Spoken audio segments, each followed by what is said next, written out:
تعالیٰ عنہ نکلے اور سخت لڑائی کے بعد شہید ہوئے۔ حضرت حر نے قتال شدید کیا۔ یزید بن سفیان نے ان کے سامنے آیا، انہوں نے اسے قتل فرمایا۔ نافع بن ہلال مرادی رضی اللہ تعالیٰ عنہ میدان میں آئے، مزاحم بن حریث ان کا مزاحم ہوا۔ مرادی بامراد نے اس نامراد کو قتل کیا۔ یہ حالت دیکھ کے عمرو بن الحجاج چلایا، اے لوگو، تم جانتے ہو کہ کن سے لڑ رہے ہو؟ تمہارے سامنے وہ بہادر ہیں جنہیں مرنے کا شوق ہے، ایک ان سے میدان نہ کرو، وہ بہت کم ہے۔ خدا کی قسم تم سب مل کر پتھر مارو گے تو قتل کر لو گے۔ ابن سعد نے یہ رائے پسند کر کے لوگوں کو تنہا میدان کرنے سے روک دیا۔ پھر عمرو بن الحجاج نے فرات کی طرف سے حملہ کیا۔ اس حملے میں مسلم بن عجوزہ اسدی رضی اللہ تعالیٰ عنہ نے شہادت پائی۔ عمرو پلٹ گیا، ان میں ابھی رمق باقی تھی۔ حبیب بن مظہر نے کہا، تمہیں جنت کا مژدہ ہو، تمہارا گرنا مجھ پر سخت شاق ہوا، میں ابھی عن قریب تم سے ملنا چاہتا ہوں، مجھے کوئی وصیت کرو کہ اس پر عمل کروں۔ مسلم رضی اللہ تعالیٰ عنہ نے حضرت امام کی طرف اشارہ کر کے فرمایا، ان پر قربان ہو جانا۔ حبیب نے کہا، ایسا ہی ہوگا۔ پھر خبیث ابن سعد نے 513 انداز ابن نمیر کے ساتھ جماعت امام پر بھیجے۔ اب 3 دن کے پیاسوں پر تیروں کا مینہ برسنا شروع ہو گیا۔ امام کے ساتھی گھوڑوں سے اتر کر پیادہ ہو لیے، اور یہ پیادہ ہونا اس مسلط سے تھا کہ ان کی ناگہانی بلا سے کہ ایک کے ساتھ 500 تیر چٹکیوں سے نکال رہا ہے، گھبرا کر پاؤں نہ اکھڑ جائے، مارنا مرنا جو کچھ ہونا ہے یہیں ہو جائے۔ امام کو چھوڑ کر بھاگنے اور پیٹھ دکھانے کی راہ نہ رہے۔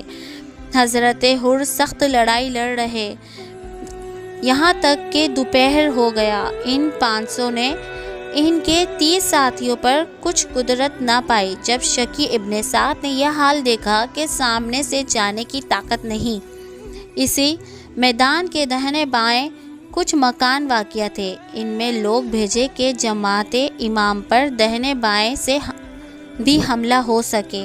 امام مظلوم کے 3-4 ساتھی پہلے سے بیٹھ رہے تھے، جو کودا مار لیا۔ ابن سعد نے جل کر کہا کہ مکانات میں آگ لگا دی جائے۔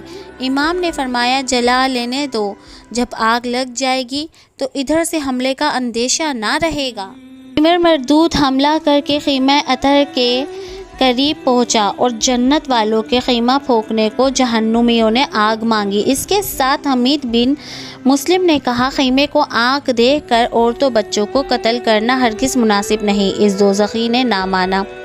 شیث بن رابی کوفی نے اس ناپاک لشکر کے سرداروں میں تھا، اس ناری کو آگ لگانے سے باز رکھا۔ اس عرصے میں حضرت زبیر بن کین 10 صحابوں کے ساتھ شمر مردود کے لشکر پر ایسی سختی سے حملہ آور ہوئے کہ ان بدبختوں کو بھاگتے اور پیٹھ دکھاتے ہی بن پڑی۔ اس حملے میں ابو عزہ مارا گیا۔ دشمنوں نے جمع ہو کر ان 11 پر ہجوم کیا۔ ان میں سے جتنے مارے جاتے کثرت کی وجہ سے معلوم بھی نہ ہوتے، اور ان میں ایک بھی شہید ہوتا تو سب پر ظاہر ہو جاتا۔ اسی عرصے میں نماز ظہر کا وقت آ گیا۔ حضرت ابو ثمامہ الساعدی نے امام سے عرض کی، میری جان حضور پر قربان، میں دیکھتا ہوں کہ اب دشمن پاس آ گئے، خدا کی قسم جب تک میں اپنی جان حضور پر نثار نہ کر لوں حضور شہید نہ ہوں گے، مگر آرزو یہ ہے کہ ظہر پڑھ کر اللہ تعالیٰ سے ملوں۔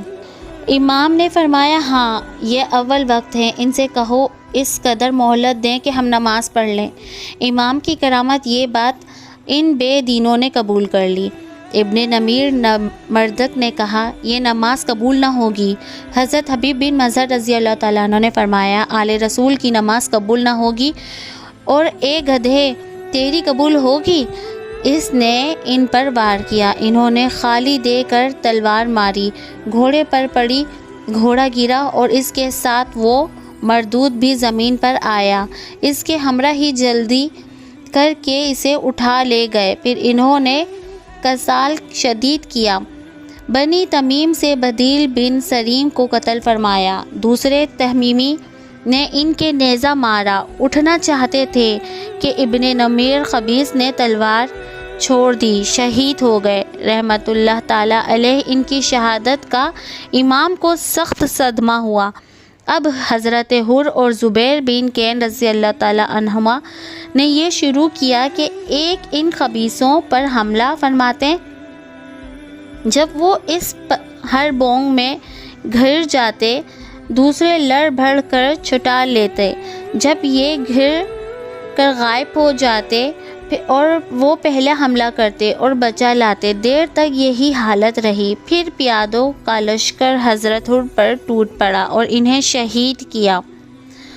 روضۃ الشہداء میں جب حر زخمی ہو کر گرے، امام کو آواز دی، حضرت بے قرار ہو کر تشریف لے گئے اور سخت جنگ فرمایا کر اٹھا لائے، زمین پر لٹا دیا اور ان کا سر اپنے زانوں پر رکھ کر پیشانی اور رخساروں کے گرد دامن سے پوچھنے لگے۔ حر نے آنکھ کھول دی اور اپنا سر امام کے زانوں پر پا کر مسکرائے اور عرض کی، حضور اب تو مجھ سے خوش ہوئے؟ فرمایا، ہم راضی ہیں، اللہ بھی تم سے راضی ہو۔ حر نے یہ مزدح جاں فضا سن کر امام پر نکت جاں نثار کیا اور بہشت بری کی راہ لی۔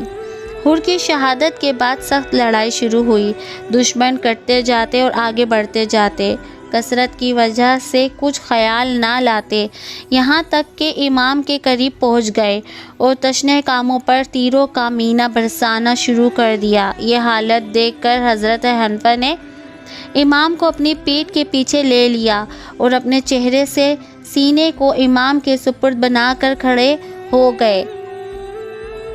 دشمن کی طرف سے تیر پہ تیر آ رہے تھے اور یہ کامل اطمینان اور پوری خوشی کے ساتھ زخم پر زخم کھا رہے تھے۔ اس وقت اس شراب محبت کے متوالے نے اپنے معشوق اپنے دلربا حسین کو پیٹھ کے پیچھے لے کر جنگ احد کا سما دلایا ہے۔